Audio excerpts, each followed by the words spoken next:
Looking back on your performance, how do you just evaluate yourself?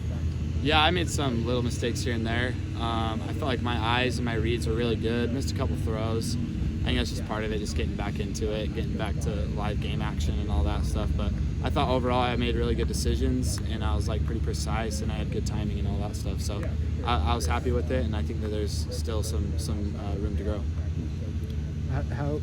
How is this kind of different for you now? You've got a game that you're trying to build off of instead of like this big break in between the games. Like, how does that change your preparation going into this week? I think it just makes me like more excited.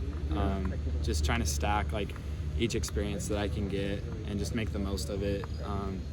I just love the game of football, so any chance that I get to be out on the field is just like something that I just really enjoy. So I would just try to, like I said, just try to stack each experience and each opportunity that I get. Who do you think steps up with Drake out? I think we have a lot of guys. I think that, Drake was just like, he's the best receiver in the country, so like it's kind of hard not to throw him the ball. And when you look over the tape, like there's a lot of guys open and are doing stuff really well, but if you have the chance to throw it to Drake and there's a big play opportunity, you're going to take the shot and throw it up to Drake. So I think we got really good guys who are going to step up and take roles and be a big part of what we do for these next 4 games. Did you notice Arizona defending differently with Drake out of the game in the second half compared to the first?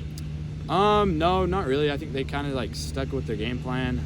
They played a ton of man the whole game. I think they started to press up a little bit more, but that was like the only thing that I really saw. Do you anticipate defenses kind of changing things a little bit, knowing that they don't have to prepare for Drake? Like I said, I think we have so many weapons that I think people, when they watch tape over it, they see that there's guys open and there's a lot of guys who can make plays for us. So I don't think anything's going to change too much. We're seeing a lot more Lake Mccree out there. What's he showing you over the course of the season? Yeah, Lake's my guy. He's a stud. He works his butt off. You expect the same thing out in the same production as all the other tight ends in the room.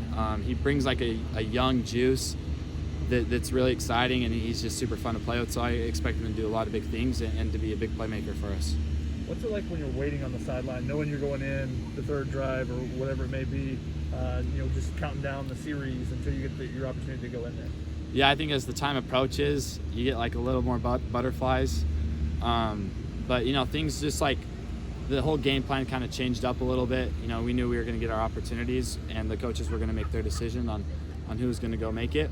And so I would just say just trying to be prepared for each play that was going on, and just being on the sideline, you can see a lot of things that sometimes you can't see in the pocket. So I think that those are big things. When you go out there, it'll help you if you're just able to lock in on the sideline. Do you know how much you're going to be used on Saturday right now? Not right now. I don't. When do you anticipate to know?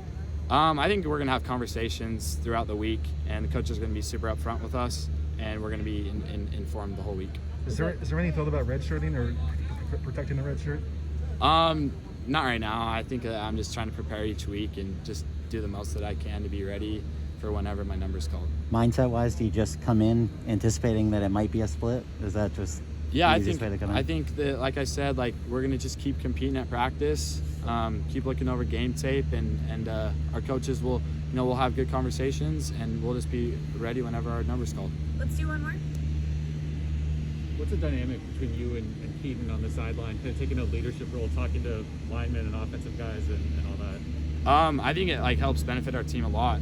I think that Keaton's had just like a ton of time, and he's been able to see like so many different coverages, so many different defense, so many different schemes, and he has so much experience that he has a ton of knowledge. And I think like we help each other out a lot when we're on the sideline of just like what we see together, and that helps each other when we go out on the field. And we keep the same leadership roles when we're not on the field versus when we're on the field, just trying to keep everybody's heads up and keep the energy going.